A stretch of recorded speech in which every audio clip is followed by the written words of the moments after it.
Hello, today I wanted to look at 5 tips that are going to help you become a better singer immediately. So they're not going to take hours of practice, you don't have to learn new techniques. We're just going to look at 5 simple things that can affect your mindset and help you look at your voice in a different way that will really up level your singing game. So the first thing is to develop a relationship with your instrument. And I like to call your voice your instrument because when you think of it as something you can play with, you can learn about, you can understand how it works, you can open the doors to so many different possibilities. When you think of your voice as just something you were given, something you were born with, and that's it, that's what you've got, you limit things and you are unable to do all the cool fun stuff you can do when you think of it as an instrument. So I encourage you to go and sing some songs that feel really easy and comfortable to you, and just explore where are transitions happening. Where do you feel you need to transition from your chest up into your head? Or where do you feel things are going to break or pop and crack? Any worrisome zones? Because those areas, those notes are going to start to become consistent in different songs. If you figure out where those notes are on your range, you'll start to see a correlation and you'll start to see connections like, oh, it's always around that same area that I get these breaks and cracks. And then you can start to really work on training that and smoothing it out. But before you can smooth stuff out and eliminate all these pops and cracks, you need to understand where they're happening and why they're happening. And the best way to do that is just spend time with your voice, listening for these changes and this movement. Don't just think of singing or training your voice as correcting things. Understand how things are moving, because might want to start using these breaks and pops and cracks as really cool techniques to use in your songs and singing. Don't always think of training your voice as correcting your voice. So go explore your instrument, build a relationship, understand where high notes are resonating in your body, where low notes are resonating in your body, and get to really get a feel and a close connection with your instrument. Okay, there's a lot more on this in my podcast, The 5 Mistakes That People Make. Now, I've kind of flipped the script here because I wanted to make a more positive spin of things that you can do to really improve your voice versus being like, that's a mistake, you're doing it wrong. So these are the things, this is the other way of looking at it. So if you want more in-depth stuff, go check out the Rock Your Voice podcast because there's whole full episodes on each of these 5 tips. Now, the second thing, practice makes permanent. Sometimes as beginner singers, especially adult beginner singers, we come in hard and we're like, we're going to really work this note until it sounds how I want it to sound. And in some cases that means pushing, adding volume, almost like shouting at the note. You don't want to do that, okay? Practice makes permanent. What you're doing when you're forcing notes, you're not building strength or stamina. You're not going to get it feeling better, or you're not going to be able to access that note more easily. You're basically training your brain, this is hard and this is how we hit this note. So what you want to do is find that note that is a challenge, or the line in a song, or whatever it is that you're working on. You're like, this is hard, I have to really push and reach to hit this, and go a few notes below that to the point where it's really comfortable and really easy, and work the note there. That's going to build your strength and stamina and your muscles really, really safely, because if you're pushing and reaching for a note, you're stepping into dangerous territory where there's potential for damage, and also it's just bad habits. Practice makes permanent. So again, you're training your brain. You know what? High notes are hard. It's hard to hit big notes. It's hard to hit powerful stuff. It's not. It's only hard when the muscles aren't strong enough or the muscles aren't ready to do that. So same as working out, you will start with lower weights and then build up. So it's the same with big, strong, high notes. You go to the lower notes that feel really good and work up with those. Okay, so the next one is connecting to your genuine voice. Again, this is something that is so common with adult beginner singers, is putting a sort of filter on your voice. Now, we're all so proud when we take a great photo and you throw it on Instagram, #NoFilter. This was just the beautiful thing in front of me. This is what we want to see with your voice. Okay, no filter.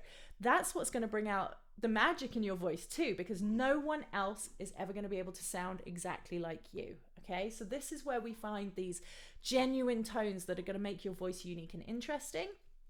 And it's also if you're putting these filters on. So suddenly I'll say, so for example, I'll just sing real naturally. Oh, my keyboard's not even turned on. So if I was to go, ah, it's pretty natural. Sometimes people will go, ah, put a weird filter on there and go like, I am singing.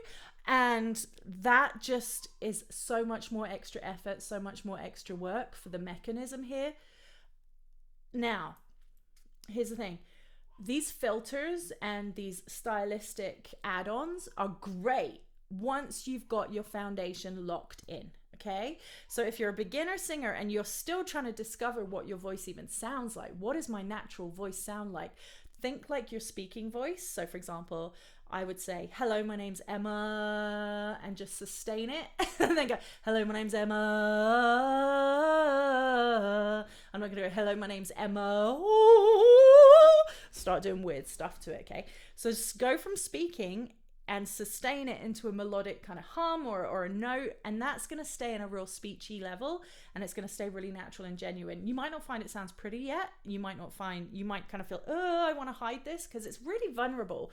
When you're sharing your genuine sound, it's a really vulnerable place to be, and that's why we put these filters on a lot of the time, because it's like, well, if I put this filter over the top of it, it's not really releasing my sound, and people can't really judge me. This is just my voice, it's not me.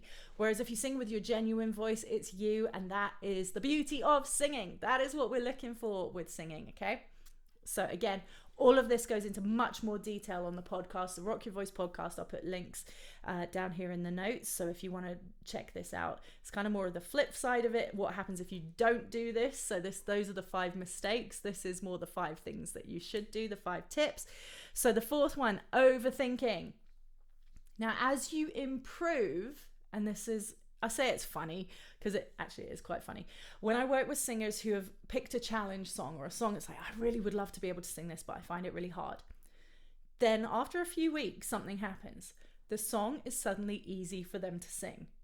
But their brain can't handle that. The singer brain likes to work hard. The singer brain likes to impress. It's an overachiever. It's that kid in the class. It's like, oh, me, I'll do really good. I'll try. I did an extra assignment, blah, blah, blah. The singer brain is like that, okay? So when you get better at singing a certain song, your brain naturally wants to revert to how it felt when it was challenging, because all it's doing, it's hearing the song, so it's immediately snapping back to, this is hard.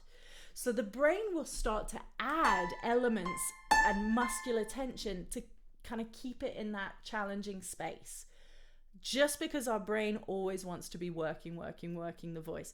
So when things start to feel easy, don't overthink, don't panic. Think back, okay, I've just put 3 weeks of work into this song, or I've really spent an hour really digging into these notes and how I want to sing this. It's easier, and that is okay. So don't overthink. When things feel easy, it doesn't necessarily mean A, you're being a lazy singer, or B, you're hitting things wrong, or you're pitchy, or any of these things. It just means, who to funk, you're actually better at it. Okay, so when you practice things, you become more confident, the muscles will strengthen, and things will become easy. So high notes are going to eventually become easier the stronger the muscles in your mechanism become, and the more that you trust it. But that is if you work it the safe way. Again, we don't hit and hammer on the hard notes. That doesn't help you. That's going to cause injury in the long run. It's going to cause more challenges, and if it's not easy and it's hard, that's not sustainable as a singer. You're just limiting your range, you're limiting your growth. Number 5. Yes, you're probably not going to like this because you're here on YouTube and you're learning for free, and that is great, and I applaud it, and I think it's fantastic.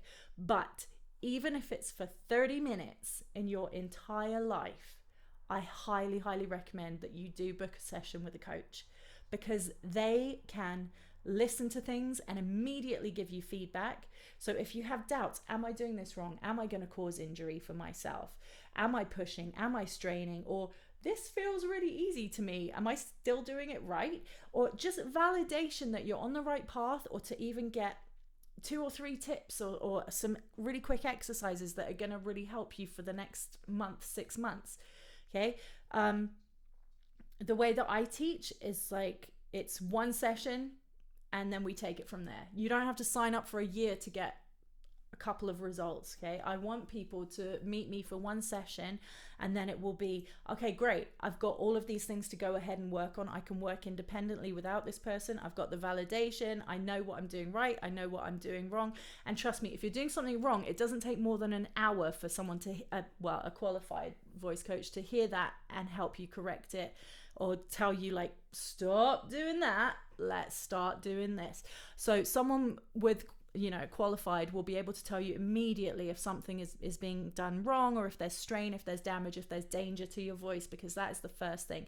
Key indicators of those sort of things are if you're kind of pushing, tensing, if you cough a lot when you're singing, if you suddenly need to cough, if you feel like you really urgently need to sip water, if you're very tired after you've sung a song, if your voice is very tired or hoarse or scratchy, anything that just doesn't feel good is an indicator that perhaps your technique needs a bit of a brush up. And like I said, please excuse my dog, Harrison is a world of his own.